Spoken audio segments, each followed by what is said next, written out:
Episode की शुरुआत दो बहनों से होती है जिन्हें हम एक घर में शिफ्ट होते हुए देखते हैं। उन्हें अपनी माँ के गुजर जाने के बाद ये घर वसीयत में मिला है। वो वहीं रहकर उस घर को रेनोवेट करने की सोचती हैं और अपने लिए मनपसंद रूम चूज कर लेती हैं। वो लिविंग रूम की सफाई में जुट जाती हैं और हेली वहाँ पर एक कैमरा ऑटोमेटिक सेटिंग पर लगा देती है ताकि अपनी जिंदगी के नए पलों को रिकॉर्ड कर सके। वहाँ पर उन्हें सब साफ सफाई करते करते रात हो जाती है और जैसे ही वो दोनों खाना खाने बैठती हैं, हॉल की लाइट्स फ्लिकर करने लगती हैं। हेली थोड़ा घबरा जाती है पर रॉबिन कहती है कि ये पुराना घर है, ऐसे में वायरिंग की प्रॉब्लम होना आम बात है। हम कल इलेक्ट्रिशियन को बुला लेंगे चेक करने के लिए।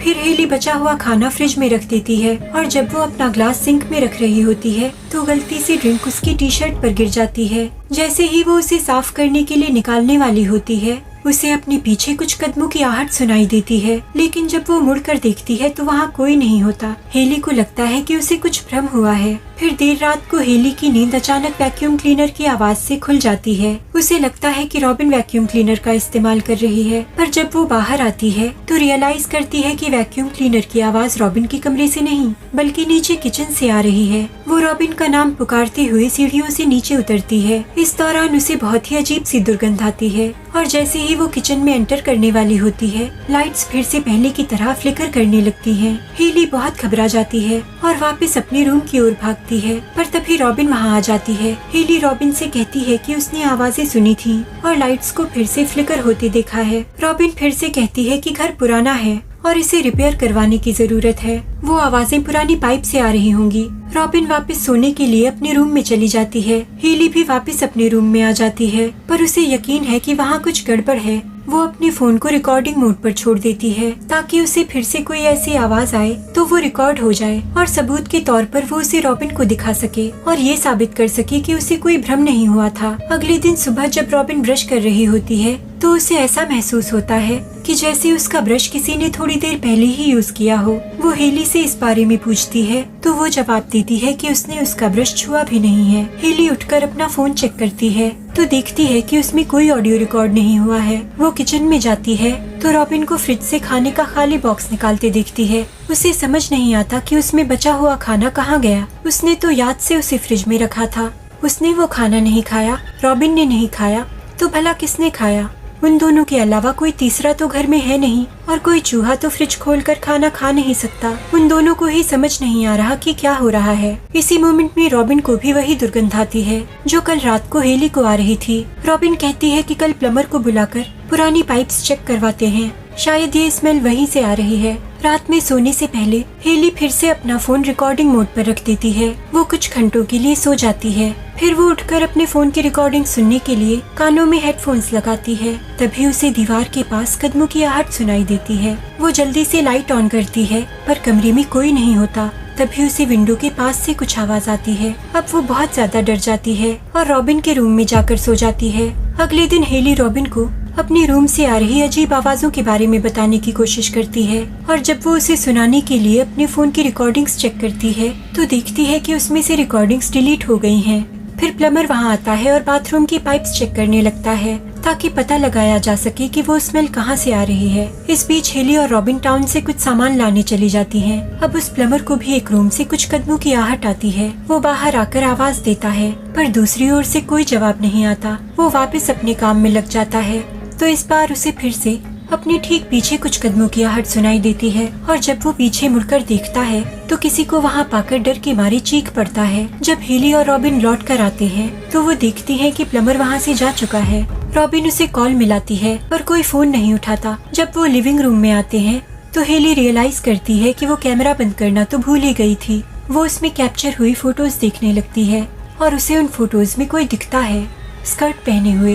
हेली को लगता है कि कहीं वो उनकी मॉम की आत्मा तो नहीं, क्योंकि वो ड्रेस उनकी मॉम की ड्रेस जैसी है। रॉबिन उसकी बात को सिरे से नकार देती है, ये कहते हुए कि भूत और आत्माओं जैसी कोई चीज नहीं होती। फिर देर रात हेली को प्यास लगती है तो वो पानी लेने के लिए जाती है।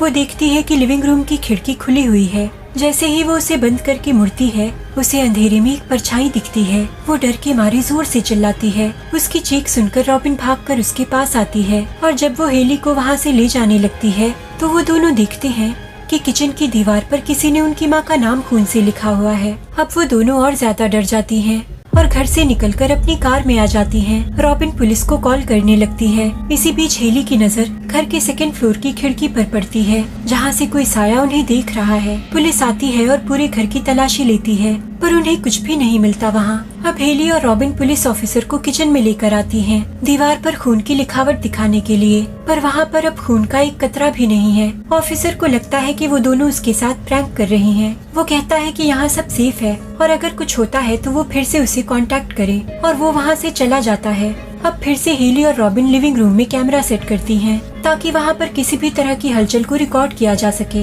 अगले दिन हेली उस शहर की हाउसिंग अथॉरिटी जाती है। उसे ये देखकर हैरानी होती है कि घर के नक्शे और ब्लूप्रिंट में फर्क है। वो ब्लूप्रिंट की फोटो खींच लेती है और घर जाकर रॉबिन को दिखाती है। उन्हें ब्लूप्रिंट में एक एक्स्ट्रा रूम दिखाई देता है। वो दोनों किचन में जाती हैं और एक दीवार का क्लोजेट खोलती हैं, जो ब्लूप्रिंट के मुताबिक एक दरवाजा था। वो दोनों उस क्लोजेट का बैक पैनल खोलती हैं, तो उन्हें वहाँ एक खुफिया रास्ता मिलता है। रॉबिन उसके अंदर चली जाती है और वहाँ उसे एक कमरा मिलता है। वहाँ बहुत कचरा फैला हुआ है और वहाँ एक फटा हुआ बिस्तर और कुछ रोजमर्रा की चीजें हैं। ऐसा लग रहा है जैसे वहाँ कोई रहता है। वो हेली से पुलिस को कॉल करने को कहती है, पर हेली का फोन उसके पास नहीं है, क्योंकि वो उसे फ्लोर प्लान देखने के बाद सोफे पर ही भूल गई थी। जब वो वापस जाकर अपना फोन ढूंढने लगती है तो वो उसे वहाँ नहीं मिलता। रॉबिन अब हेली का नंबर डायल करती है और उन्हें सोफा के पीछे से रिंगटोन की आवाज आती है। वो सोफा को हटाती हैं तो उन्हें एक और खुफिया रास्ता मिलता है। रॉबिन उसके अंदर भी जाती है और वो देखती है कि वो रास्ता घर के अलग अलग कमरों से कनेक्ट होता है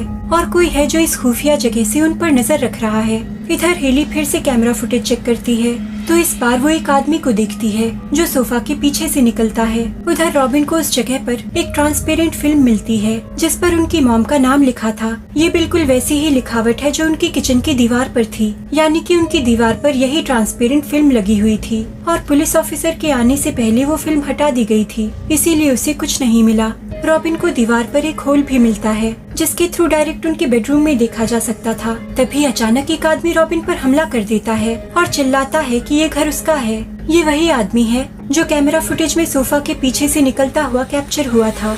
रॉबिन खुद को बचाने के लिए भागती है। इसी बीच उसे उस प्लम्बर की डेड बॉडी भी मिलती है। रॉबिन की चीखें सुनकर हेली एक इलेक्ट्रिक नेल गन लेती है और उस पैसेज वे में एंटर करती है अपनी बहन को बचाने के लिए। वो देखती है कि वो आदमी रॉबिन को पकड़ने की कोशिश कर रहा है। हेली उस पर नील गन से अटैक करती है। इससे वो आदमी और ज्यादा वायलेंट हो जाता है। वो रॉबिन को छोड़कर हेली को पकड़ने दौड़ता है और उसका गला दबाने लगता है। अब रॉबिन एक हैमर से दीवार को तोड़ने लगती है। हेली किसी तरह उस आदमी को ओवर पावर करके उसकी पोजीशन चेंज कर देती है और जैसे ही रॉबिन फिर से हैमर दीवार पर मारती है, दीवार के पीछे से हेली की चीखें आनी बंद हो जाती हैं और उस होल में से खून बहने लगता है।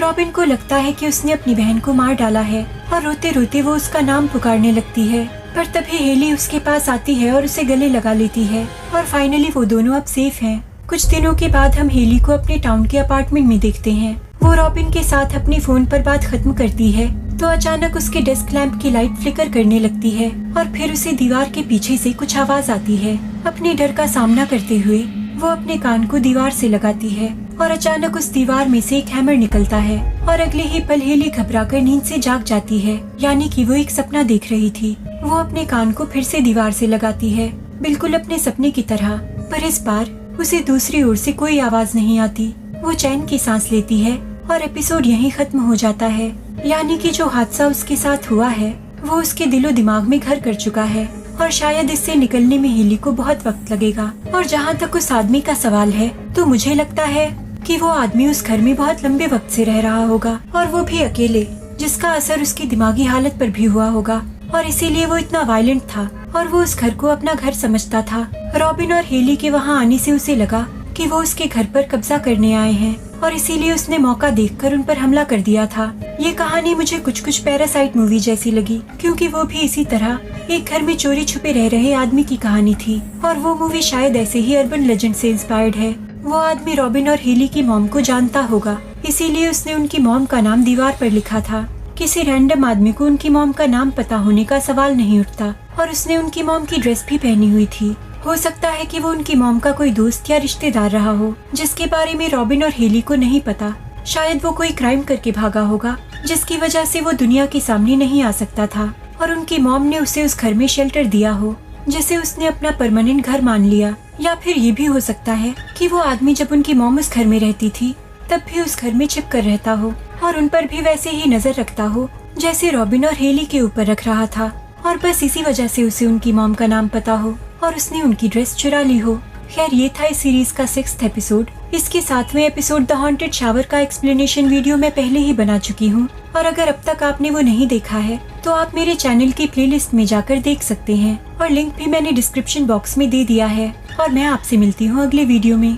Thank you for watching.